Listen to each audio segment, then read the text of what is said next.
मोदी साहब भी आते, कांग्रेस पे बोलते, कांग्रेस इनके ऊपर बोलते, बीजेपी पे, मतलब ये नहीं होना चाहिए। अभी एक साल की सरकार रहेगी तो कैसे डेवलपमेंट की उनके मतलब उनको भी खुद का पेट भरने में टाइम लगता है ना। हम क्या करने वाले कि 23 तारीख को देखेंगे और ये कौन कहाँ पे जाता है, जो आज तक हमने देखा है ना उससे भी ज्यादा भी करने वाले हैं इसके बाद। एमपीएससी स्टूडेंट वोट बैंक नहीं है, वो स्टूडेंट को वोट बैंक की तरह नहीं देखते। एक है तो सेब है, कटेंगे बटेंगे तो कटेंगे। तो ये जो योगी जी ने कहा बोला, वो अकोला में बोला होगा, मुंबई में 26% है कुछ, तो वहाँ बोलना ही पड़ता है। कहीं भी गए कि बटेंगे कटेंगे ये बात चल रही है। वो जो भी यहाँ पर विद्यार्थी है जो तैयारी करते हैं एग्जाम की, ये परीक्षा की बात नहीं कर रहे, रिजल्ट की बात नहीं कर रहे। अभी मुस्लिम का जो पॉपुलेशन है ना, अभी उनका अभी जो ग्रोथ रेट है ना वो भी कम हो रहा है अभी थोड़ा। तो गरीब लोगों को कहना है कि तुम लोग पॉलिटिक्स में जाओ ना, तुम लोग एमपीएससी यूपीएससी गवर्नमेंट के एग्जाम की तैयारी करते हो, किसके नीचे काम करते हो।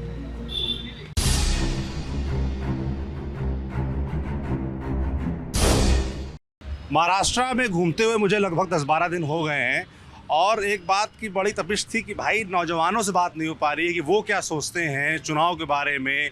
महाराष्ट्र में 5 साल में पिछले हमने 3 सरकारें देख ली उसके बारे में, और आने वाले चुनाव के बारे में क्या सोच रहे हैं, उनके क्या मुद्दे हैं नौजवानों के। तो हम पुणे में हैं, तो पुणे में हम आए हैं, ये एजुकेशन हब है पुणे का, और हमें बताया गया कौन सा इलाका है ये, दांडेकर ब्रिज इलाका। यहाँ कई कोचिंग्स हैं और एमपीएससी की जो तैयारी करने वाले बच्चे हैं महाराष्ट्र पब्लिक सर्विस कमीशन की, वो यहाँ पर लाइब्रेरी है पीछे, तैयारी करते हैं, पढ़ाई करते हैं। और हाल में ही बिल्कुल मुझे लगता है 15 दिन बाद आप लोग का एग्ज़ाम भी है, तो उसकी तैयारी ज़ोरों पर चल रही होगी। मगर अब आप देखिए कुछ दिनों बाद चुनाव भी है 20 तारीख को, तो वोट भी आप लोग देते होंगे, आप लोग के मुद्दे भी होंगे, वही जानने में आया हूँ। चुनाव के बारे में बात करेंगे। सबसे पहले शुरुआत मुझे लगता है आपसे लड़कियों से करनी चाहिए, क्योंकि लड़कियों से बात कम हो भी पाती है। क्या नाम है आपका? मेरा नाम शुभांगी धुर्वे है। कहाँ से हैं आप शुभांगी? हम नागपुर से हैं। नागपुर हाँ, से? यस। नागपुर से यहाँ आई हैं पढ़ने? यस, हम पढ़ने आए हैं यहाँ पे। और अभी मेरा मानना है कि अभी 20 तारीख को चुनाव है, उसके 10-12 दिन बाद हमारी एग्ज़ाम है। तो इतने दूर जाना यानी थोड़ा सा डिफ़िकल्ट है, पर कैसे होता है ना, जाना तो पड़ेगा ही। पर मेरा ऐसा मानना है कि यानी हमको भी थोड़ा कंसिडर कर लेना चाहिए गवर्नमेंट ने, या फिर हमारा यानी गवर्नमेंट ने कंसिडर करना चाहिए कि हम यानी हमको जाने में, यहाँ से नागपुर जाने में हमको 16 से 17 घंटे लगते हैं। तो यानी 2 दिन हमारे वैसे ही इलेक्शन के लिए जाएंगे, तो it is too difficult to go and come. और उसके बाद आके पढ़ाई करना, और 10 दिनों में एग्ज़ाम है, साल भर से हमारी एग्ज़ाम हो ही नहीं है, अभी होने वाली है, तो थोड़ा डिफ़िकल्ट है। बिल्कुल डिफिकल्ट है, मगर आपके यहाँ वोट डालने जाएंगी, है ना? तो वोट डालने जाएंगी तो फिर आपको कुछ मुद्दे भी होंगे, कुछ दिमाग में चल भी रहा होगा कि मैं इन मुद्दों पर वोट डालूंगी। क्या मुद्दे होंगे आपके?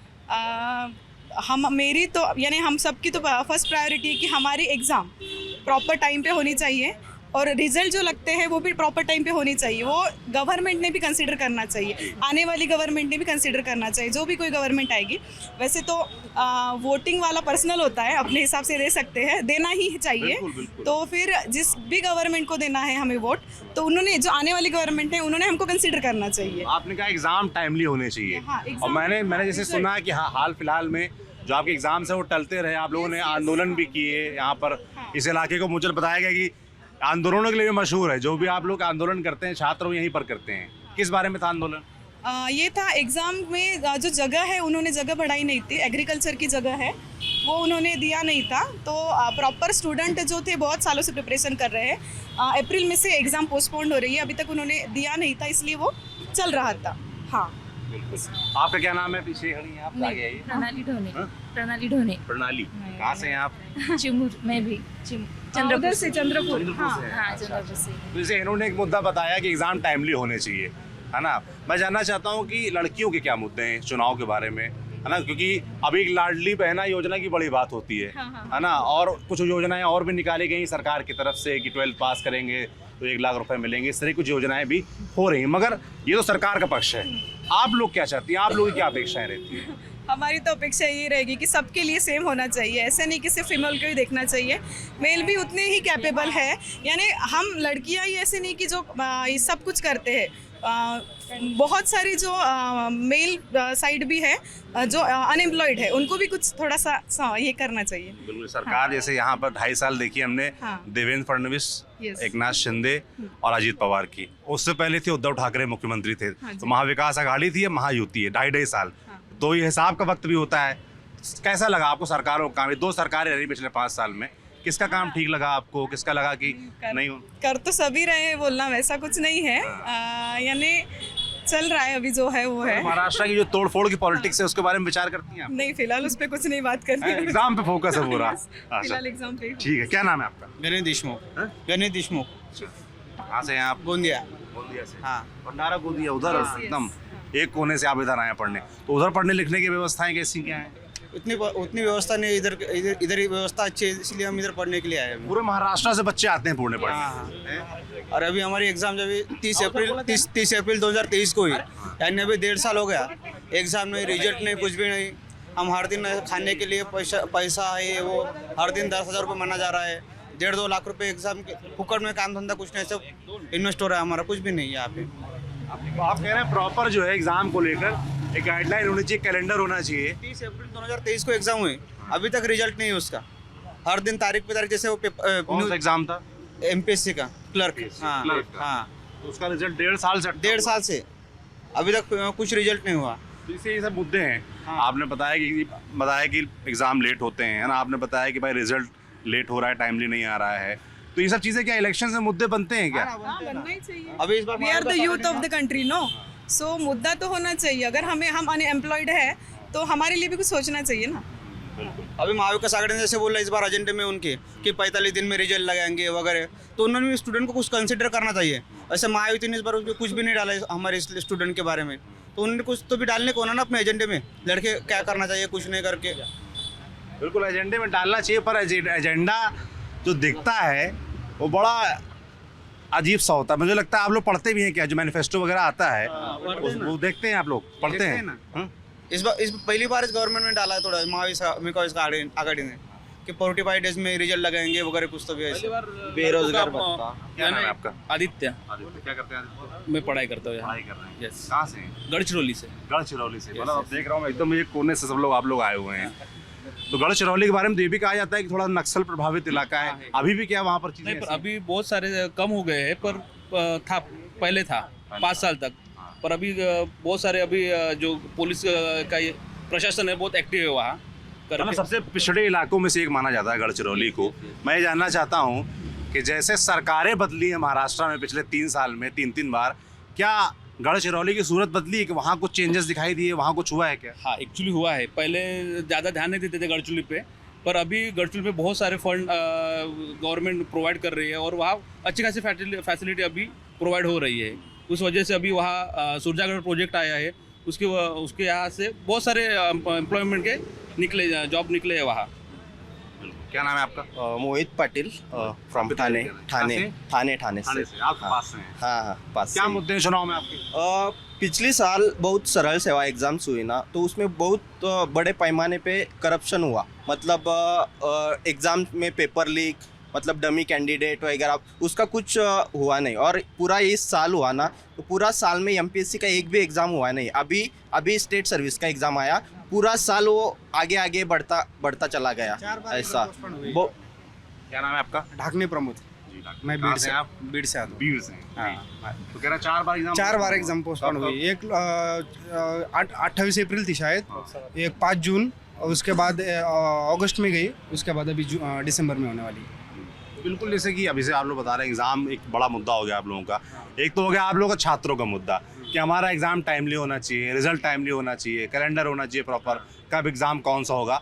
और ये मुद्दे छात्रों के बेसिकली मैं देखता हूँ पूरे देश में रहते हैं, है ना? अभी मैं सुबह चुनाव के दरमियान उत्तर प्रदेश में घूम रहा था, तो वहाँ के छात्रों की भी डिमांड यही थी, आप लोग की भी डिमांड यही है, पर ये डिमांड पूरी क्यों नहीं होती? ये इच्छा शक्ति क्यों नहीं है छात्र? अभी क्या हो रहा है कि जो पॉलिटिक्स चल रही ना, तो उन्होंने जो हमारे जो मुद्दे हैं ना, यूथ के, खेती के और बाकी सब बाजू हो गए। अभी फ्रंट पे एक ही मुद्दा आ रहा है हमारा, जो आरक्षण के होते हैं यहाँ के नेता हो गए, पर्सनल हो गया सब कुछ। इसकी वजह से क्या हो रहा है, जो बुनियादी मुद्दे हैं ना वो बाजू हो गए, मेन स्ट्रीम में आ ही नहीं रहे। अभी एक इलेक्शन को 8-10 दिन बचे, अभी तक ऐसे कुछ चीज़ें नहीं आई कि कोई नहीं बोल रहा कि जो ऊपर किसान के उसके कोई किसी का भी कोई मुद्दा नहीं है। आप लोग घर के परिवार वाले लोग मुझे लगता है खेती किसानी से जुड़े होंगे, तो वो किसान जो परिवार हैं, आप लोग किसान परिवारों से आते हैं, वो क्या सोचते हैं चुनावों के बारे में, नेताओं के बारे में, सरकारों के बारे में? नहीं, घर उनका तो वही है ना कि जो बच्चों की जो एग्ज़ाम है वो टाइम पर नहीं हो रही है। अभी एक साल हम एक बच्चे का यहाँ पे जो खर्चा होता है 1.5 लाख तक जाता है। मैंने आज ये इस साल 1.5 लाख मेरे भी खर्च हुए, पर एक ही एग्ज़ाम मैंने दिया नहीं अभी तक।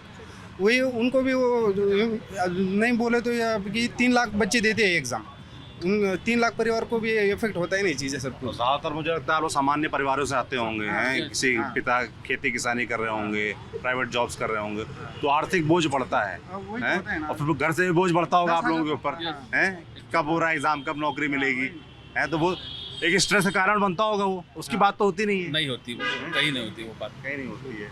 क्योंकि सभी जगह घर वाले पूछते हैं तुम वहाँ क्या कर रहे हो, पढ़ाई कर रहे हो या बाकी कुछ कर रहे हो, उनको पता ही नहीं चलता, उनको वो समझ भी नहीं पाते कि एग्जाम नहीं हो रही, एग्जाम हो गए तो उसका रिजल्ट नहीं लग रहा, रिजल्ट लग रहा तो जो बच्चे लोग कैंडिडेट एग्जाम नहीं थे उनके रिजल्ट में नाम आ रहा है, जो टॉपर थे वो कहा तो पीछे जा रहे हैं, या बहुत सारी ऐसी चीजें हैं कि जो बच्चों का रिजल्ट आया ना 2022 के बच्चों, उनको ज्वाइनिंग भी नहीं मिली। उसके बाद 2023 का भी एग्जाम हो गए, उनको तो अलग ही हो गया। हम 24 की देने वाली है, अभी हमें एग्जाम देनी है, पास होना है, उसके बाद हमारी ज्वाइनिंग आएगी।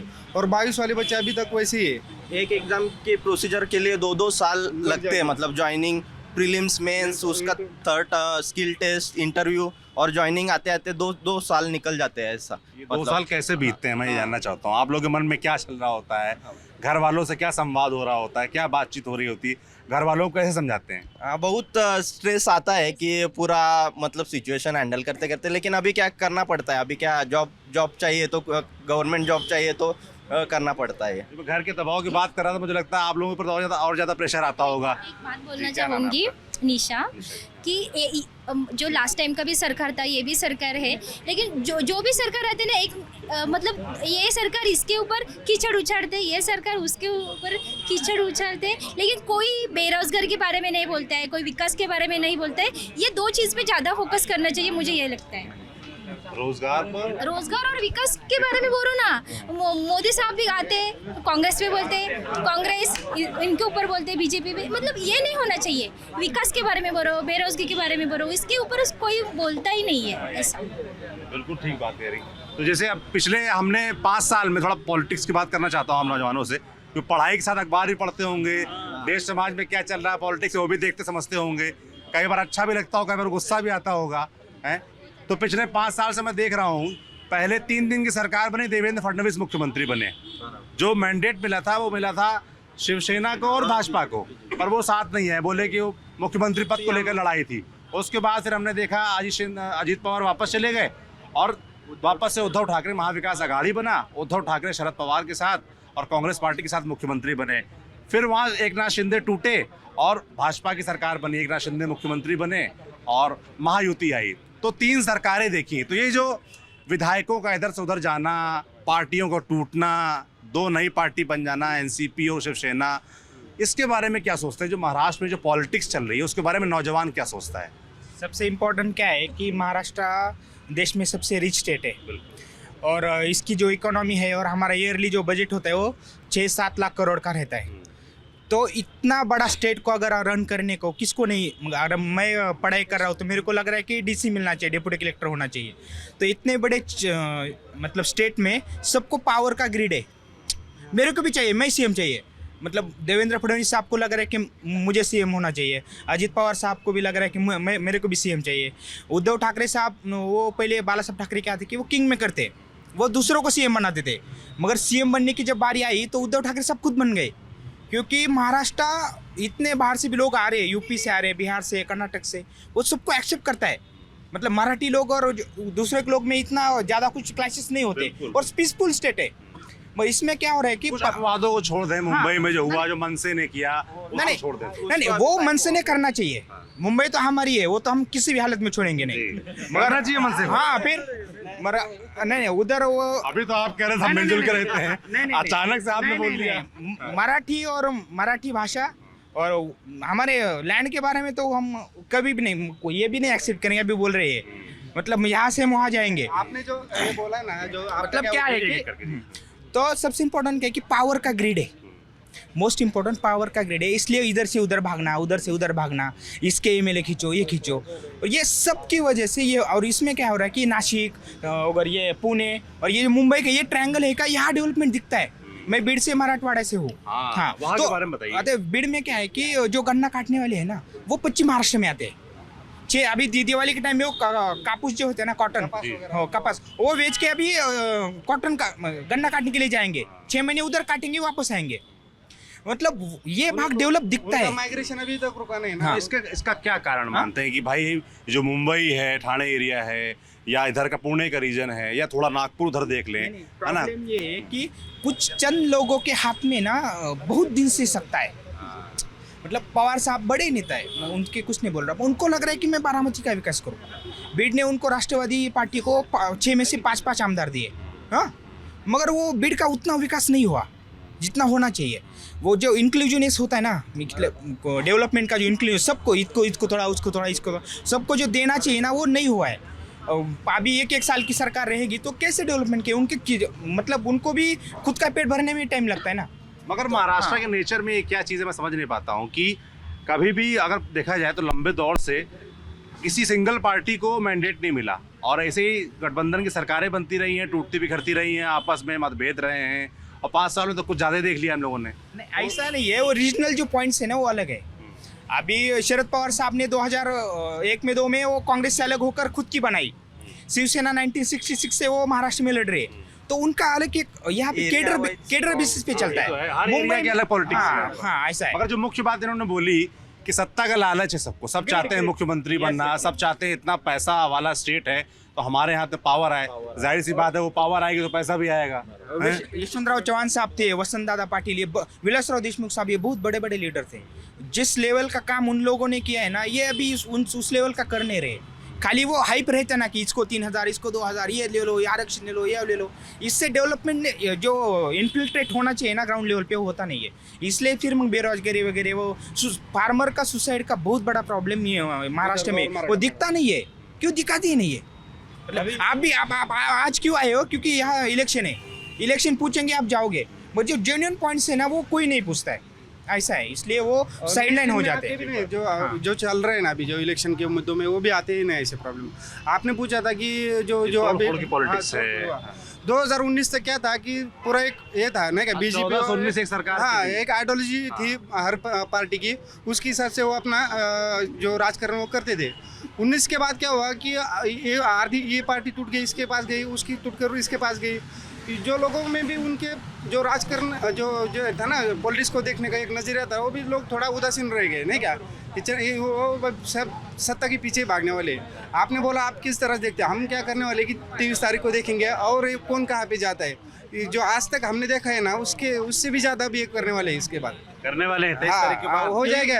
आधे आमदार इधर जाएंगे, आधे आमदार उधर जाएंगे, जो अभी तक एक मगर ये सब देख के आप लोगों को गुस्सा नहीं गुस्सा आता आता है ना। अभी क्या है कि पूरे स्टेट में जो लोग हैं ना बहुत कंफ्यूजन में, क्योंकि मन से अलग है, ये 3-6 पार्टी अलग है, और वो बच्चू कड़े साहब का उनका भी अलग है, तो किसको वोट करे इस, और अपक्ष जो लोग हैं ना उनका भी अलग है। तो 23 के बाद ना कोई भी किधर भी जा सकता है, ऐसा है। क्या कह रहा था? इसकी वजह से क्या हो रहा है, हमारा जो लीडिंग स्टेट था ना देश में, जो स्ट्रॉन्ग लीडरशिप की वजह से हमारा स्टेट पिछले कुछ दिनों में पीछे भी आ रहे हैं, क्योंकि जो फॉरेन इन्वेस्टमेंट थी उसमें भी 2 नंबर आ गया, और बहुत सी चीज़ों में पीछे आ रहे हैं। इसका खामियाजा आम लोगों को भुगत रहे लोग, ये जो उनकी पॉलिटिक्स है ना, इसकी वजह से। क्या नाम है आपका? धनंजय रनस का। कहाँ से रंजन? बीड से सर। भीड़ से। जो मैं सवाल पूछ रहा था कि जो तोड़ फोड़ की पॉलिटिक्स है, पिछले 5 साल में इतनी सरकारें देखी हमने, क्या सोचते हैं उसके बारे में? सर कैसा है, 2019 के बाद कैसा है कि पार्टियों को फ्री लाइसेंस मिल गया है। अब वो मतलब जिस तरह चाहे उस तरह वो पार्टी बना सकते हैं, सरकार बना सकते हैं और सत्ता में रहे। और राजकारणी लोगों के लिए, नेताओं के लिए ना, एमपीएससी स्टूडेंट वोट बैंक नहीं है, वो स्टूडेंट को वोट बैंक की तरह नहीं देखते। तो इसकी वजह से हमारे मुद्दे पीछे रह जा रहे हैं, और जो जगह वार्ड है, ये वार्ड है, इसके लिए बच्चे बार आंदोलन करते हैं। तो उसको बढ़ती भी नहीं, कम सीट लाते हैं। अभी बिहार का हमने देखा है कि वहाँ 1,500 की उन्होंने वैकेंसी निकाली है। हमारे यहाँ कितने 400 है। स्टेट इतना बड़ा है, इतने स्टूडेंट 4-5 लाख स्टूडेंट फॉर्म भरते हैं, और 405 सीट की उन्होंने वैकेंसी निकाली है। अभी कितने लोग देंगे ना? स्टूडेंट आप कह रहे हैं मुद्दा नहीं बन पाता है, क्योंकि आप लोग कह रहे हैं वोट बैंक के लिहाज से आप लोग कम है। उन्होंने जो अभी क्या किया, उसने 4 साल पिछले 3-4 साल ऐसे तोड़ फोड़ की राजनीति की, इस पर कीचड़ उछालेगा, उस पर उछालेगा। उन्होंने क्या किया, आखिरी के 1-2 महीने में 2-3 योजना निकाली, जो लाडकी लेख वगैरह, वही अभी मेन स्ट्रीम में वो ढकेल रहे कि हमने ये किया। पर आपने सिर्फ पिछले 1 महीने में क्या है, आपको 5 साल दिए थे, उनको 1 साल था, उसके बाद वो फंड्स वगैरह हो गया, पर वो उसका रिपोर्ट कार्ड नहीं बताते, और आखिरी महीने का वही चल रहा है अभी। ये फ्रीबीज का जो पॉलिटिक्स नहीं गलत है सर। डेवलपमेंट के लिए पैसा नहीं बचता ना। अभी 7,500 को एक महिला को आज तक दिया, तो 3-4 लाख महिला को दिया होगा, वो कितना पैसा खर्च हो रहा है? 45,000 करोड़ का उसमें से चला गया, तो डेवलपमेंट के लिए पैसा नहीं बचता। फ्रीबीज की आप देख रहे हो चलन सा चल गया है सभी स्टेट्स ये में। गलत है ये। अभी वो नेता लोगों को अच्छा लग रहा है, जिनको मिल रहे हैं उनको भी अच्छा लग रहा है, मगर ये हमारे बच्चे लोग टैक्स इतना भरेंगे ना, तो उनके दिमाग में जाएगा ये, तब वो हाँ फ्रीबीज का वो ये दिल्ली से चालू हुआ है, ये गलत है इसमें। फाइनेंस डिपार्टमेंट कोई वैकेंसी भी नहीं निकालेगा ना, सारी दूसरी जो बुनियादी मनरेगा की कोई स्कीम होती है, उसके पैसे उन्होंने निकाल के इस योजना में डाल दिए। बाकी भी जो योजना होती है, जो होते हैं पिछले लोग, पिछड़ा वर्ग जो होता है, उनकी कोई योजनाएं होती है, उनके जो कोई संस्थाएं होती है, बार्टी वगैरह, उसकी उनके जो बजट था ना, जो हाँ एनुअल, उसके 500 करोड़ वो निकल के इसमें डाल दिए, इसी योजना में उन्होंने। क्या नाम है आपका? सर मेरा नाम मनोज वाघमारे है। कहाँ से मनोज? लातूर से आता हूँ। लातूर से आते हैं, मैं भी लातूर होके आया अभी परसों। अच्छा, कैसा चल रहा है वहाँ देशमुख साहब का चुनाव? सर देशमुख साहब का उनको सिर्फ सिंपैथी मिलती आई है। अच्छा। पिछले तीन टर्म से। अच्छा। फिलहाल तो 3 टर्म बिल्कुल सिंपैथी पर गए हैं। इस बार उनके मतलब टक्कर में है बीजेपी वाले, लेकिन अगर लोगों ने शिवराज पाटिल की बहू आई है, यस राइट, उनकी बहू आई है, तो फिर वो अभी पिछले 6 महीने ही उन्होंने भी पार्टी चेंज की है, तो उनका भी मानना है कि उनको किसी घोटाले में फंसाया जा रहा था, इसलिए उनने बीजेपी में प्रवेश कर दिया अभी। तो फिर लोग, जैसे मैं फ्रीबीज पॉलिटिक्स की बात कर रहा था, है ना, तो उन्होंने कहा फ्रीबीज पॉलिटिक्स ठीक नहीं, क्या सोचते हैं आप? हाँ बिल्कुल सही नहीं है फ्रीबीज पॉलिटिक्स, क्योंकि अगर इंसान को लत लग गई किस चीज़ की और उसके बाद आपने कुछ चेंजेस कर दिए सर गवर्नमेंट में, तो फिर चांसेस गवर्नमेंट के 100% है क्यों गवर्नमेंट गिरेगी, क्योंकि इंसान को लत सबसे ज़्यादा खा सकती है आगे जाकर, और फ्रीबीज पॉलिटिक्स तो है ही गलत। आपके मुद्दे क्या हैं, क्या मुद्दे होने चाहिए चुनाव? जैसे मुद्दे होने चाहिए तो फिर रूरल डेवलपमेंट पहली तो, ग्रामीण विकास। हाँ ग्रामीण विकास, और सड़क पानी, ये सब तो बेसिक है, रोज़गार, एम्प्लॉयमेंट और गवर्नमेंट एग्ज़ाम्स, इनकी सब तो फर्स्ट प्रायोरिटी होनी चाहिए गवर्नमेंट की, ना कि फ्रीबीज की। ये जो क्या नाम है आपका? राहुल यादव, मैं जलगांव से।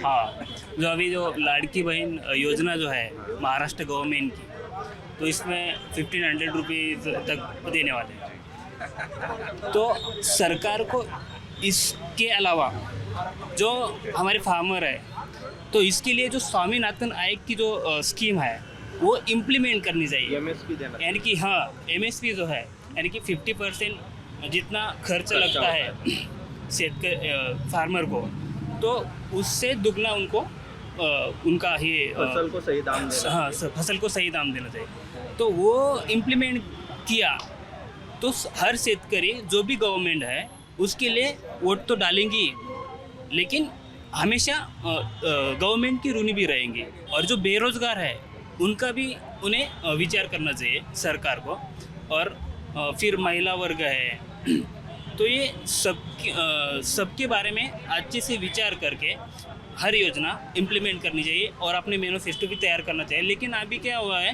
ये जातीयवाद का जो पॉलिटिक्स है वो बड़े पैमाने पे इन फ्रंट दिख रहा है हमें, तो ये नहीं होना चाहिए। असल में ऑलरेडी बेरोजगार है, और बेरोजगार की वजह से क्या होता है, गुनहगारी बढ़ सकती है।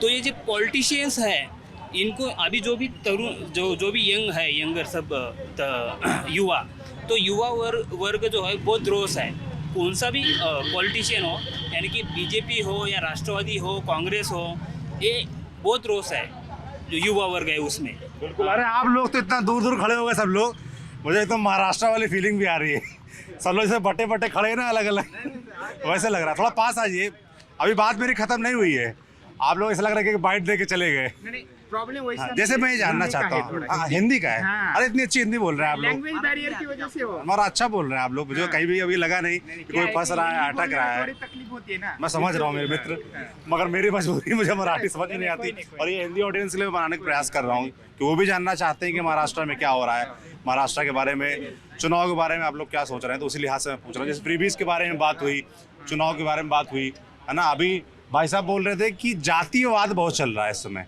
महाराष्ट्र में, पहले नहीं था ऐसा, है ना। अभी जैसे मराठा आरक्षण की बहुत बात हो रही है, तो मराठा आरक्षण के बारे में या जो आरक्षण का इशू रहता है ना, उसको लेकर कई बार ऐसा फ्रेम किया जा रहा है कि मराठा वर्सेस ओबीसी, इस तरह की बातें की जा रही है महाराष्ट्र में। क्या ऐसा है वाकई मराठा आरक्षण को लेकर वोट में तब्दीलियां आ रही हैं? 1960 में महाराष्ट्र सेपरेट स्टेट हुआ। तब क्या था कि जब जो डेवलपमेंट की जो टाइम था, तब जो कारखानदारी बहुत थी महाराष्ट्र में। यूपी के बाद ज़्यादा कारखाने हैं, तो कारखाने के अराउंड शुगर केन के, तब मराठा प्रोमिनेंट लीडर थे। पर बाद में क्या हुआ कि लैंड का फ्रेगमेंटेशन हुआ। अगर मेरे दादाजी को 50 थी तो उनको 5 लड़की हुई तो 10-10 हुई, उनको 5-5 हुई। लैंड का फ्रेगमेंटेशन होने से, ड्रॉट का उससे जुड़ाव होने से क्या हुआ कि प्रोडक्शन का जो ईयरली प्रोडक्शन वो कम होता गया। उससे क्या हुआ कि पहले बोलते थे कि मराठा लोगों को ये ज़मीन ज़्यादा है, मगर अभी वो लैंड का फ्रेगमेंटेशन होने से उतना उत्पन्न नहीं होता है, इसलिए। और कास्ट का जो रिजर्वेशन है उससे क्या हुआ कि कुछ कास्ट ने उसका बहुत अच्छा फ़ायदा लिया। और मराठा कास्ट के जो बच्चे हैं ना, उनको लगा, उनके पिताजी को लगा यार हमारे बच्चे पीछे रह रहे, मगर अगर ओपन में हो रहा हो, कोई कास्ट का बच्चा है, मेरे को उससे 40 मार्क ज़्यादा लेने पड़ रहे। तो ऐसे पहले वो ये थे प्रोमिनेंट लीडर थे। अगर वो कब किधर है, वो ये क्या है, वेस्टर्न जो रीजन है यहाँ है, मगर मराठवाड़ा में नहीं है, विदर्भ रीजन में नहीं है। वहाँ मतलब गन्ना काटने वाले ज़्यादा जो लोग हैं ना, वो मैं बीड डिस्ट्रिक्ट की अगर बात करूँ तो वंजाराडी जो कास्ट है उसके जब बाद में अभी मराठा काट रहे। गांव के बड़े बड़े लोग भी जाते हैं क्योंकि वो उतना ये नहीं है। तो रिजर्वेशन का क्या है कि वो जो बहुत दिन का है, वो अभी का नहीं है। क्या होता है कि वोल्केनो नीचे से हो रहा है और वो वेंट से बाहर निकल रहा है। अभी वो निकल रहा है। हाँ, बहुत दिन से नीचे था वो, अभी वो फ्रंट पे आ रहा है वो मुद्दा, ये पिछले 1-2 साल से चुनाव में मुद्दा है वो है। उसके ज़्यादा नाम तो मराठवाड़ा में तो ज़्यादा उसकी है। इसका असर देखिए लोकसभा चुनाव में देखा भी गया, विधानसभा में क्या रिपीट होगा वो? हो भी सकता है, क्योंकि लोग फ्रंट पेज पर बोलते नहीं है, पर हर एक कास्ट के पीछे वो चल रहा है दिमाग में, नहीं क्या, किसने को वो लोकसभा में कहाँ पे वोट दिया, अभी विधानसभा में हमें कहाँ पे वोट देना है, तो अलग अलग अपना कैलकुलेशन कर रहे हैं लोग। बिल्कुल। मराठा आरक्षण के अलावा मैं जानना चाहता हूँ, एक हिंदू मुसलमान का बड़ा मसला चलता है, मैं देखता हूँ लड़ाया जाता है। इसी एक नारा है यहाँ पर, मैं देख रहा हूँ, बटेंगे तो कटेंगे, हैं? आप लोगों ने सुना होगा। क्या महाराष्ट्र में इस तरह के नारे, इसे पॉलिटिक्स? अभी हम दिवाली को गाँव गए थे, तो हम जब ग्राउंड लेवल पे जाते हैं ना, ये मुद्दा मराठवाड़ा में तो नहीं है। और वहाँ पे जो है ना, हम निज़ाम से हम ही आए थे, वो ना मुस्लिम राजवट थी वहाँ पे, तो ज़्यादा वो वहाँ पे होना चाहिए। पर हम जहाँ ग्राउंड पे जाते हैं ना, वो इतना ऊपर से नहीं दिख रहा, लोगों मिल बांट कर उसका चल रहा है। वो नैरेटिव सेट करना चाह रहे हैं जो इलेक्शन वाले, पर वो इतना नहीं है, ग्राउंड पे नहीं दिखता। वो खाली वो जो रोजगार का मुद्दा, आरक्षण का मुद्दा और खेती को जो माल है ना, उनको जो प्राइजेस का उसका मुद्दा, ये दो। सोयाबीन का प्राइस, ये 3 हैं आप कह रहे हैं। आप क्या कह रहे थे? कपास है, कॉटन है, सोयाबीन होगा और बहुत से फसल है। नहीं, ये जो नारा है, ये पॉलिटिक्स की जा रही है, चलेगा? नहीं, ये मैं भी रूरल एरिया से हूँ, तो जो वो जनता है उनको ये पता ही नहीं। ये अभी बोल रहे हैं कि एक है तो सेब है, कटेंगे बटेंगे तो कटेंगे, तो ये जो है घोषणा है ना, तो ये बहुत गलत है। तो इसकी वजह से क्या है कि जो सिटी में वो उसका इम्पैक्ट हो सकता है, लेकिन रूरल लेवल पे उसका कोई ज़्यादा इम्पैक्ट नहीं हो सकता। महाराष्ट्र में ये नहीं चलता, मतलब धार्मिक ध्रुवीकरण है ना, ये महाराष्ट्र में नहीं चलता। मतलब ये थोड़ा डेवलप स्टेट हुआ है, तो ऐसा मतलब रीजनल टेंशन से यहाँ नहीं चलता। इसलिए तो मेजोरिटी नहीं मिलती एक ही पार्टी को। रीजनल जो पार्टी है इसीलिए स्ट्रांग है, क्योंकि हर एक का मुद्दा अलग है। और जो ये जातीय ध्रुवीकरण करता है ना, उसको इसीलिए नहीं वोट, कोई भी हो, कौन सा ही पक्ष हो, इसीलिए कि सभी पार्टी अपना अपना मुद्दा रख के आगे बढ़ते हैं। और सभी पार्टी, रीजनल पार्टी स्ट्रांग है महाराष्ट्र में। इसलिए आप नीचे की हद तक भी क्यों ना जाओ, लेकिन जो जनता है वो वेल एजुकेटेड है महाराष्ट्र की। हाँ, समझ किस मुद्दे पर वोट देना है और किस मुद्दे पे नहीं, समझती है, इस बार समझ पा रही है। जैसे मैं घूम रहा हूँ लोगों को बीच, तो बड़ा कंफ्यूजन नजर आ रहा है। उनको लग रहा है ऐसा तो नहीं होगा कि हम वोट किसी को देंगे, सरकार किसी की बन जाएगी, विधायक इस पार्टी का होगा, कल को वो उस पार्टी में चला जाएगा। क्या इस तरह के संशय नौजवानों में भी है? अभी भी है। कल कौन सी सरकार आए, लेकिन कौन किधर जाएगा ये भरोसा नहीं अभी भी। जो भी नवयुवक है उनको भरोसा नहीं, कोई भी पक्ष का, कौन सी पार्टी का हो, कोई किधर भी जा सकता है सत्ता के लिए। जो मैजिकल फिगर है ना वो अचीव करने का सब ट्राई करेंगे। और जो अभी आपने धर्म का बोला ना, ये महाराष्ट्र में नहीं चलता है। योगी जी ने कहा बोला, वो अकोला में बोला होगा, मुंबई में 26% है कुछ, तो वहाँ बोलना ही पड़ता है। ये नहीं तो वो बोलेंगे, वहाँ बोलना ही पड़ता है। मगर जो रूरल एरिया है, ग्रामीण भाग में ऐसा नहीं चलता है। महाराष्ट्र में चलेगा भी नहीं है, अभी 10 साल से भी नहीं चल। अभी यहाँ देखो ना, बीजेपी हिंदू मुद्दे पे लड़ रही है, मनसे लड़ रही है, शिवसेना लड़ रही है, मगर उनका खुद का कभी हिंदू धर्म पे नहीं आया ना। ऐसा नहीं, महाराष्ट्र में ऐसा नहीं चलता है। यहाँ पे जो मुद्दे हैं ना, अभी शरद पवार जैसे प्रोग्रेसिव लीडर है ना, तो ऐसा नहीं चलता है यहाँ पे। धर्म का वो यूपी में चलता होगा कि कटेंगे तो पटेंगे। शरद पवार आप कह रहे हैं प्रोग्रेसिव लीडर है, कैसे ऐसा कैसे मानते? उन्होंने काम किया है, पर काम करते क्या है कि वो पहले यहाँ किया है, वहाँ नहीं किया है। क्या कुछ होगा क्षेत्रों में किया है, पूरे महाराष्ट्र का ख्याल रखने वाला कोई नेता अभी तक नहीं मिला। अब ऐसे प्रमुख देखा जाए तो 4-5 बड़े नेता नजर आते हैं महाराष्ट्र में, है ना। एकनाथ शिंदे जैसे मुख्यमंत्री हैं, देवेंद्र फडणवीस हैं, और अजीत पवार हैं, शरद पवार हैं, और उद्धव ठाकरे हैं, कांग्रेस में कई नेता हैं। तो आप नौजवानों को किस नेता में कुछ उम्मीद नजर आती है? देवेंद्र फडणवीस के बारे में क्या सोचते हैं आप लोग? उनमें उम्मीद नज़र आती है, मुझे तो आती है पर्सनली, क्योंकि क्या है, वो अगले 20 साल तक वो महाराष्ट्र के पॉलिटिक्स में एक्टिव रहेंगे। और अजीत दादा का भी क्या है कि वो काम के बहुत पक्के हैं, मतलब वो बहुत काम करते हैं। मतलब अभी 7 बजे से वो काम करना, ये करना, अभी उनके थोड़े खिलाफ चल रहा है सब, मगर वो काम के बहुत अच्छे हैं। उन्होंने अगर शब्द दिया ना कोई, ये मैं करूँगा, तो वो करते हैं, और नहीं दिया तो नहीं करते, ऐसा है उनका। बारे नेताओं के बारे में पूछूंगा, देवेंद्र फडणवीस के बारे में क्या सोचते हैं आप? उनके बारे में ज़्यादा मैंने उनकी पॉलिटिक्स फॉलो नहीं की, पर हम जब 5 साल मुख्यमंत्री रहे, अभी 2.5 साल नहीं, अभी वो उद्धव शिंदे साहब ही कर रहे थे।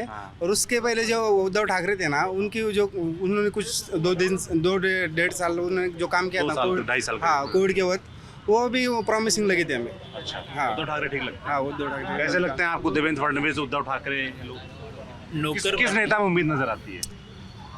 आघाड़ी सरकार होनी चाहिए, ऐसा वही, हाँ, महाविकास आघाड़ी। क्यों ऐसा लगता है? क्योंकि नौकर भर्ती के हिसाब से जो बीजेपी गवर्नमेंट है ना, वो इतनी पॉजिटिव नहीं है, न्यूट्रल है। और जो महाविकास आघाड़ी है, उनका मैनिफेस्टो में भी हमारे कुछ मुद्दे हैं अच्छे से, तो इसलिए जो भी स्टूडेंट है उनको लगता है, यानी कि यहाँ पर जो स्टूडेंट हो गए 90%, तो उनको 90 वो बोलता मैं, महाविकास आघाड़ी की गवर्नमेंट 90% MPSC के स्टूडेंट महाविकास आघाड़ी के साथ हैं। सपोर्ट नहीं Yes. करंट वाली नाराजगी है इसके पीछे नहीं। या और चीजें? नाराजगी की बात नहीं है सर। क्या होता है जनरली, हम जब वोटिंग करने जाते हैं, उसके पहले कैसे रहता है कि एक आधा पर्सन खड़ा हुआ है वो एज अ कैंडिडेट, तो अपन उनका मैंडेट सोचते हैं। एक आधी पार्टी है तो पहले उनका मैंडेट रहता है कि हम चुन के जब आएंगे तब हम ये करेंगे, बट वो ना चुन के आने के बाद उनका मैंडेट चेंज हो जाता है, वो कहीं नहीं दिखाई देता है। तो फिर हमारा भी फिर पर्सपेक्टिव चेंज हो जाता है ना, किसको वोट दे। तो ये नहीं होना चाहिए। जैसे हम पर्सनल इथिक्स बोलते हैं ना, वो पॉलिटिकल इथिक्स भी उन्हें फॉलो करना चाहिए। ये मेरा पर्सनल मानना है। क्या लगता है किस नेता में उम्मीद नजर आ रही है महाराष्ट्र में?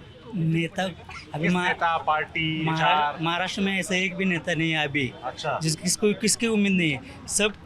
सबको सत्ता चाहिए, बराबर है। सब मुख्यमंत्री सब मुख्यमंत्री बनना ये चाहते हैं। अरे एक बोलो अभी बात, अभी क्या रहता है, अभी प्रस्तावित लोग रहते हैं, सो ठाकरे रहे, लेकिन वो पवार रहे, वो जब बोलते हैं एक आधा शब्द, तो आप बोलते वो ठाकरे शैली रही, वो पवार का टोला रहा, और हम एक दूसरा नेता बोलता है कुछ, तो उसको बोलते हैं कि नहीं ये नीचे गिर गए, ये गिर गए। भैया आप मीडिया भी बायस दिखा दिए, वो सबको अच्छे से दिखाएंगे ना, तो पिछले वर्ग का जो कोई रहेगा वो प्रस्तावित, अभी वो आप क्या बोलते हैं, ये रहेगा, ये 6-5 नहीं, वो और भी रहेगी नहीं नेता। और कौन है ऐसे? अब कौन भरपूर है। कोई लगता है कि जो पीछे है अभी उससे उम्मीद है कि वो आगे आ सकता है कल को? अभी हमारे यहाँ गोपीचंद पडळकर है, यहाँ पे है। हंसे क्यों भाई? क्या हुआ है अभी क्या हुआ, गोपीचंद पडळकर है, वो अच्छा नेता है। अब क्या होता है, वो को जो बोलते हैं ना, वो बड़े बड़े लोग को बोलते हैं, वो किसी को बड़े बड़े लोग को बोलते हैं, बराबर है।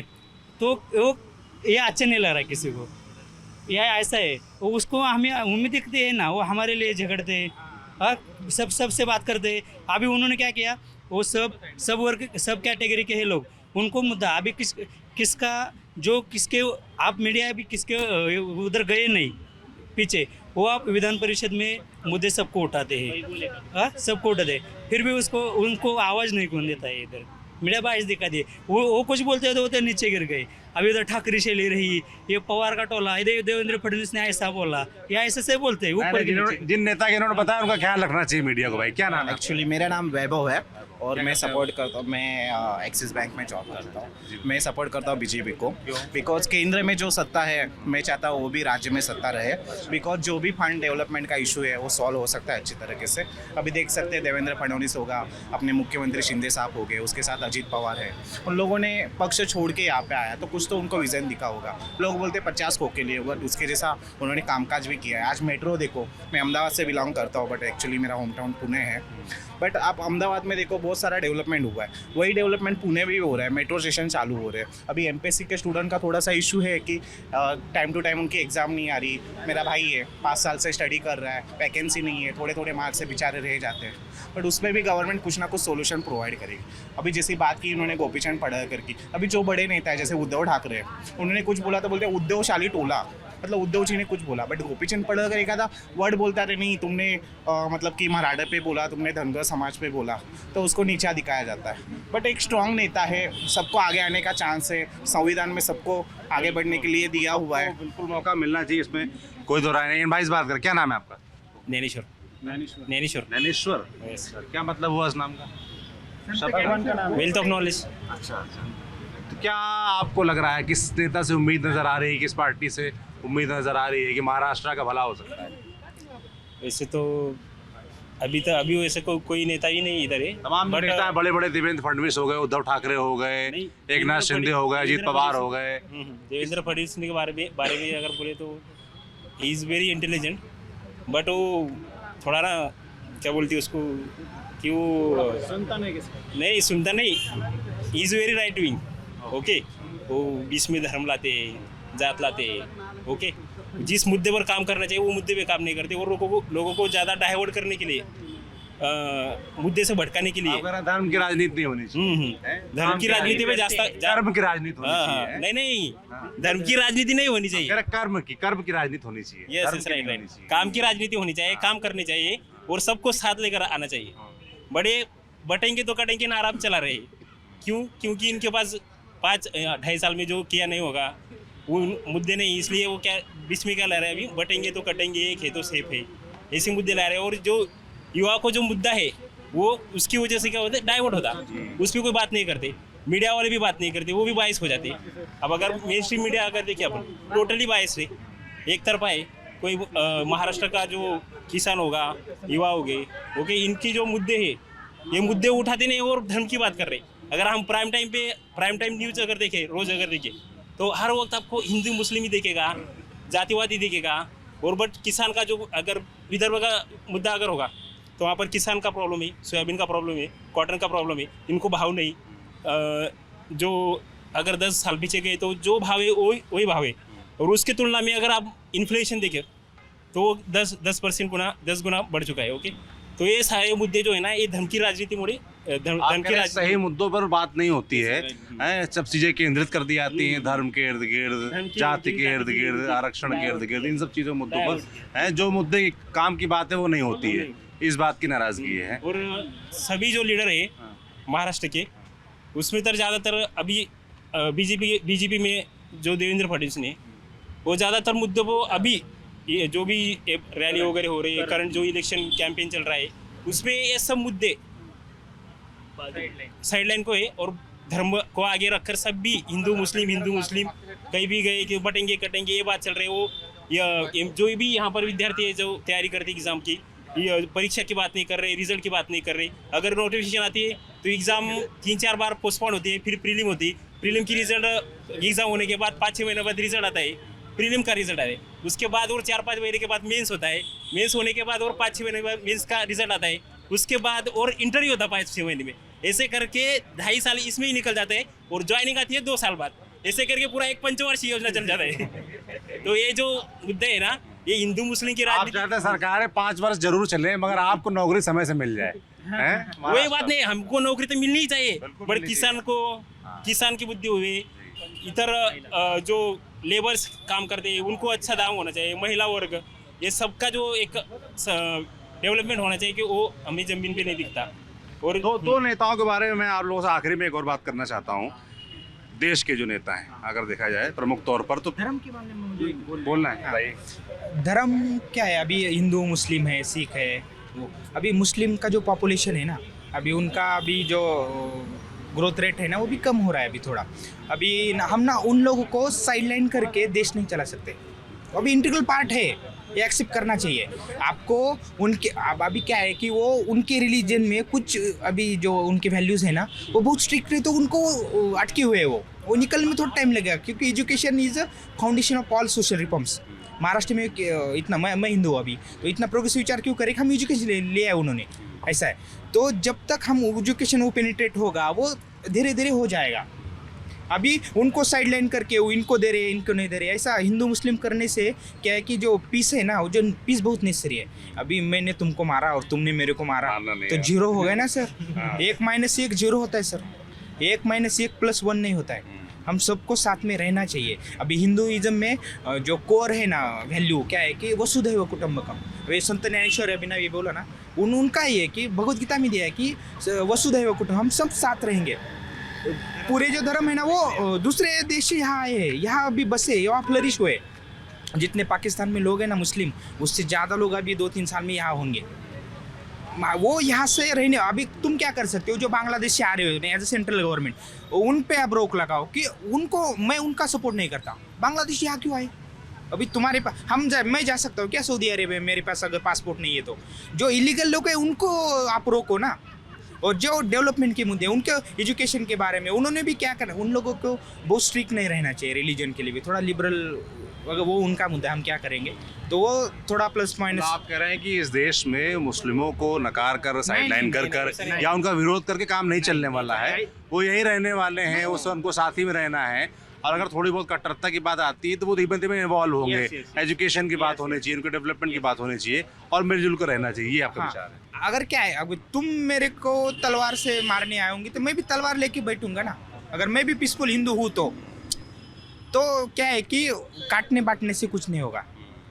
हमने एडिक्शन प्लस, हाँ, पीसफुल काटने बांटने से कुछ नहीं होगा, साथ रहने से होगा। और ये जो हिंदू मुस्लिम की टेंशन ये पॉलिटिशियन बढ़ाते हैं ना, इसकी वजह से उनके बच्चे तो नहीं आएंगे इधर दंगा करने को तलवार लेकर। ये कौन आने वाला है? हमें हमारे ही बीच में से आने वाले, तो नुकसान किसका होगा? हमारे। ये बहुत चलता है, नेता लोग के बच्चे विदेश से पढ़ रहे हैं जाके और तलवार उठाए, और जो किसान का बच्चा जाते हैं, ये सब जो है किसान अब्रॉड जाते हो पढ़ने, और उनके बच्चे यूएस को पढ़ रहे हैं, यूके में पढ़ रहे हैं, यूरोप में पढ़ रहे हैं, और उनके बच्चे तो आएंगे नहीं यहाँ पर दंगे फसाद करने के लिए, तलवार लेकर, बंदूक लेकर। सभी बच्चे इसमें ही रहेंगे, तो मरने वाले भी हम ही है और सफर करने वाले हम ही है। तो ये बात को हमें ही विचार करना है, और किसको वोट देना है कुछ नहीं, वो हमें ही विचार समझना भी आप ही लोगों को पड़ेगा। हाँ बिल्कुल। इन्होंने एक बहुत अच्छी चीज़ बताई कि अगर दंगे होते, कुछ होते तो गरीब लोग मरता है। तो मुझे एक गरीब लोगों को कहना है कि तुम लोग पॉलिटिक्स में जाओ ना, तुम लोग एमपीएससी यूपीएससी गवर्नमेंट के एग्ज़ाम की तैयारी करते हो और किसके नीचे काम करते हो? इलेक्शन जो में है उसके नीचे। तो तुम जाओ ना पॉलिटिक्स में, वहाँ पे पावर है, वहाँ पे 5 साल 10 साल हम यहाँ पे प्रिपरेशन कर रहे हैं, तो वहाँ पे जाके एक आधा नेता बनो। आप कह रहे हैं नए लोगों को पॉलिटिक्स में आना चाहिए, बिल्कुल ये विचार। तुम्हारा जो भी प्रॉब्लम है वो सॉल्व होगा। अभी जैसे कि पॉलिटिक्स में, तुम पॉलिटिक्स में हो, तुम मेरे पापा हो, तुम्हारा लड़का वापस कोई ना कोई एमएलए खड़ा होगा, बनेगा, तो तुम लोग कब आगे बढ़ोगे? तुम लोग प्रिपरेशन ही करोगे और वहाँ पे जाके फिर वही रोना। कह रहे हैं कब तक नेता पुत्रों को जिताते रहेंगे लोग? ये भी साथ बरोबर उनको इजी होता है। अभी 500 करोड़ का मालिक है उसका बाप, और मैं 100 रुपए लेके मेरे को मट को नहीं डालते सर। वो उतना इंटेलेक्चुअल अभी हम नहीं गए, अभी भी ना नहीं, अभी वो तो नहीं। ये क्या है, ये हाइपोथेटिकल थिंग होगी। तुम जाओ साहब पीएम बनो, उसमें कोई लॉजिक है? मोदी साहब चाय बेच रहे थे, कब बेच रहे थे? वो उसको जमाना हो गया उनको। अभी एक्टर के बच्चों को एक्टर होने में ना इजी होता है सर, आउटसाइडर को नहीं परेशानी होती है। तो पॉलिटिक्स का भी, अभी मैं अच्छा बोल रहा हूँ ना तो मैं बन सकता हूँ ना बाद में, ये बोल रहे तो बन सकते हैं। तो अच्छा रहे हो तुम। हाँ, वैसा है ना। अभी देवेंद्र फडणवीस साहब ना, तो वो भी बने ना। एकनाथ शिंदे साहब पॉलिटिक्स का सबसे अच्छा उदाहरण। क्या है, वो सादा कार्यकर्ता थे ना, कुछ नहीं था, सातारा से आए ठाणे में काम करने के लिए, और वो महाराष्ट्र के सबसे बड़े लीडर अब आज बने ना। प्रोसेस है उसका, पहले प्रोसेस इजी था, क्योंकि पार्टी क्या करती थी, जो प्रिंसिपल, अभी मैं बीजेपी का सपोर्टर हूँ ना, मैं वो वैल्यूज को फॉलो करता था, कार्यकर्ता भी फॉलो करता था। हाँ, अभी ऐसा नहीं चल रहा है कि आगे का जो कुछ एमएलए लाना है, वो आगे का बड़ा लीडर हमारी पार्टी में लाना है, उसको बड़ा करना है। इसकी वजह से क्या हुआ है कि जो पुराने कार्यकर्ता हैं वो भी पीछे रह गए। जो पिछले इन्होंने जैसे बोला कि 10-20 साल पहले जो था ना, वो सिनेरियो बहुत अलग था राजकारण का, कि एक सादा कार्यकर्ता भी अपने काम की वजह से ऊपर जा सकता था। अभी वैसी स्थिति नहीं है, थोड़ा पैसा भी लगता है, सब चीज़ें होती है। थोड़ा नहीं, महाराष्ट्र में तो हम सुन रहे हैं बहुत पैसा खर्चा हो रहा है। आखिरी सवाल मेरा आप लोगों से, राष्ट्रीय नेता दो जो बड़े हैं जो फलक पे, एक प्रधानमंत्री नरेंद्र मोदी हैं, एक राहुल गांधी हैं, इन दोनों नेताओं के बारे में क्या सोचते हैं? अब प्रधानमंत्री का जो है ना, उन्होंने जो कुछ जो होते हैं ना, कुछ जो रास्ते के वगैरह, वो उन चीज़ों में थोड़ा बहुत काम भी बहुत अच्छा सा हुआ है। और उनकी जो भी इस इलेक्शन में हम देखते हैं ना, तो उनका उतना प्रभाव नहीं है मोदी का, जैसे पिछले इलेक्शन में हुआ करता था विधानसभा में, और कौन सी भी इलेक्शन में वो आते थे, वहाँ पे उतना उनकी जो सभाओं को डिमांड भी थी। अभी हम देख रहे हैं कि 1-2 सिटी में उनकी हो रही है, रूरल एरिया में उनकी सभाएँ भी नहीं हो रही है। और उसके जो अपोजिट में राहुल गांधी हर जगह जा रहे हैं, उनको भी थोड़ा सपोर्ट मिल रहा है। कि हम ये देख रहे हैं कि थोड़ी राहुल गांधी की भी इमेज थोड़ी बढ़ रही है, लोगों में उनका भी मुद्दे पहुंच रहे हैं। पहले जो उनकी जो इमेज बनाई थी, उसी हिसाब से उनको लोग देखते थे, अब लोग उनको सुनने भी लगे, उनकी बातें समझ में लगे, और उनका भी जो ग्रामीण इलाके में उनको भी वो अब तक उनकी बातें पहुँच रही है। मेरा क्या है कि नरेंद्र मोदी जी है, वो 3rd टर्म हुए, ये इजी बात नहीं है।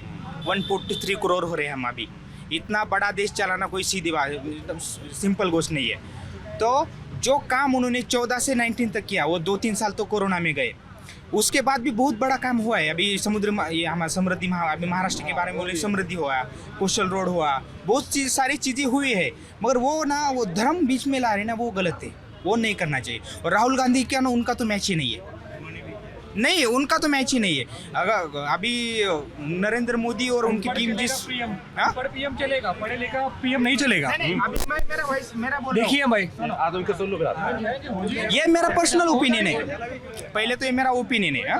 हाँ, अभी मुझे उनकी कौन सी बात अच्छा नहीं लगती राहुल गांधी की, वो संविधान ऐसा करते, क्या इतना ये नहीं है हमारा संविधान की खतरे में आ रहा है क्या? नहीं, वो बताओ ना, क्या खतरे में आ रहा है?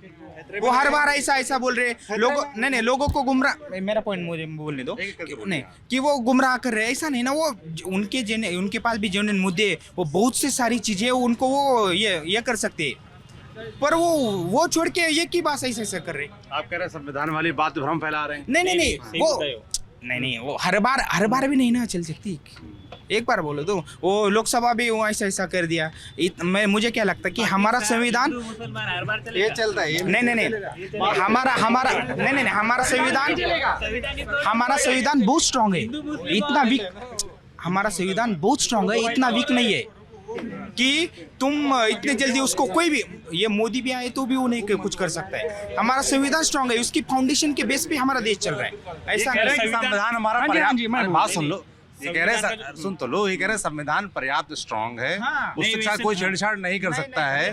राहुल गांधी ने एक बार ये मुद्दा उठाया, उनका कहना अब नहीं उठाना चाहिए इस मुद्दे। नहीं, वो मुद्दा उठाना चाहिए, वो मुद्दा हमेशा रहना चाहिए, क्योंकि जितना मुद्दा संविधान का उठेगा, राहुल गांधी उठाएंगे, उतना संविधान गाँव में पहुँचेगा, उनके बारे में अवेयरनेस स्प्रेड होगी, और जितना स्प्रेड होगा संविधान के बारे में, उतना ही हमारे लिए अच्छा होगा।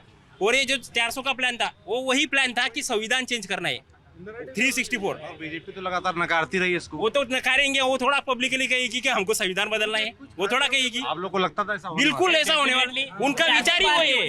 400 पार क्यों नहीं? हेलो सर, और 400 संविधान बदलने का जो बीजेपी और आरएस का एजेंडा है, वही मेन एजेंडा है कि हमें संविधान बदलना है। बीजेपी आरएस का एजेंडा पहले से ही है। After independence BJP RS Jansangh और आरएसएस और जनसंघ था ना, तो आप आफ्टर इंडिपेंडेंस उन्होंने संविधान ही नहीं माना, तिरंगे को नहीं माना 52 साल तक। बाद में जब सत्ता आई तो उनका जो प्लान है सत्ता, ये जो 14 के बाद भी जो पावर में हो, अभी हिंदू को मोबिलाइज करना और ज़्यादा से ज़्यादा दिन पावर में रहना। और एक दिन ऐसा आएगा कि हम राज्यसभा और लोकसभा में और 15+ राज्य में जब सत्ता में रहेंगे, तब बरोबर राइट डाव मारना मीन्स संविधान को पलटना। और ये जो पलटना है, और 1 रूल 1 पार्टी 1 नेशन 1 पार्टी, ये सब बनाना बाद में। ये जो 2024 में उनका जो ये 2024 में यही एजेंडा था, 400 पार का यही एजेंडा था और बाद में राज्यसभा में बहुमत लाना, और ये जो सब प्लानिंग थी ना, ये इसके लिए था। वो जो अपोजिशन है, वो अपोजिशन जो लीडर है, स्पेशली राहुल गांधी, इन्होंने ये बात को समझा और यही नैरेटिव चलाया, और वो सही किया, और वो सही किया इसलिए 240 पर अटक गए।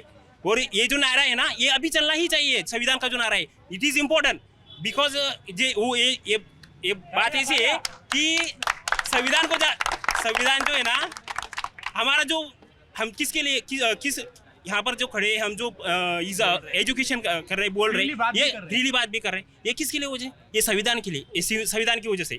संविधान है तो हमें, और संविधान ही रहेगा तो फिर हम किधर जाएंगे? ये सभी जो अधिकार आपको, जो भी आप प्रेस वाले हो, ये आपको अधिकार किधर से मिलता? संविधान से मिलता। ओके, हमारा जो लॉ जो है अपना हाईएस्ट लॉ संविधान ही है। तो ये जो बीजेपी की जो विचारधारा है, ये विचारधारा है इसके अगेंस्ट है। उनका विचारधारा है कि इस देश में एक ही पार्टी रहनी चाहिए, इस देश में आरएसएस का ही राज रहना चाहिए। और मुझे तो लगता है बीजेपी की आइडियोलॉजी नहीं है। बीजेपी की आइडियोलॉजी है क्या? एक कांग्रेस। मेरा नाम सुहास है। इसके पहले मैं जो बड़ी पार्टी है देश में, उनके लिए कंटेंट राइटर, पॉलिटिकल जो रहता है, जो विधानसभा का इलेक्शन था उसके लिए काम करता था। एकदम नजदीक से देखा है कि काम क्या होता है। 2-3 पार्टी के लिए मैंने काम किया है, मैंने देखा है हर पार्टी का एक आइडियोलॉजी है। जैसे अटल बिहारी वाजपेयी, लाल कृष्ण अडवाणी, एक आइडियोलॉजी था। ऐसा आइडियोलॉजी मोदी जी का नहीं है। थिंकिंग अच्छा है, जो लेवल का ग्रोथ हो रहा है इंडिया में, जो सोच रख रहे हैं ना, वो आउट ऑफ कंट्री के लिए। इस लेवल का इंडिया नहीं है, इस लेवल की इंसान नहीं है। 70% के ऊपर हमारे यहाँ किसान है। अरे किसानों को उनके एमएसपी के लिए लड़ना पड़ रहा है, बच्चों की पढ़ाई के लिए लड़ना पड़ रहा है। बातें कोई करता है सर। खतरे में देश धर्म नहीं है, खतरे में इंसान है। जात बाटी, धर्म बाटा, बाटा इंसान। हर जगह इंसान को बांट रहे सर, जात नहीं बांट रहे सर, धर्म नहीं बांट रहे सर। मराठी में बोलते हैं सर, कोलाहलात साऱ्या माणूस शोधतोय मी, गर्दीत माणसांचा माणूस शोधतोय मी। आज गर्दीत माणसांचा माणूस शोधावा लागलाय। ही शोकांतिका आहे सर। प्रत्येक पॉलिटिक्स घ्या, असं नहीं है मैं कि मोदी जी का विरोधक हूँ, ऐसा नहीं है। सब जगह उत्सव है। जब हम एक युवा बोल के जो बोलेंगे, हमारे पास क्या रहेगा? क्या रहेगा? सब जगह प्राइवेटाइजेशन हो जाएगा, बहुत अच्छा हो जाएगा। मैं मानता हूँ प्राइवेटाइजेशन हो जाएगा तो अच्छा हो जाएगा, पर आम इंसान जिएगा कैसे? एक आम इंसान जिएगा कैसा? मेरा बाप किसान है, वो जिएगा कैसा? बोलते किसानों को 6,000 रुपये दिया है, बहुत अच्छा बात है। एक किसान हो, 10 एकड़ खेती है मेरे पास, 10 एकड़ खेती है मेरे पास। एक साल में 1 लाख या 2 लाख का मुझे को एक केमिकल लगता है।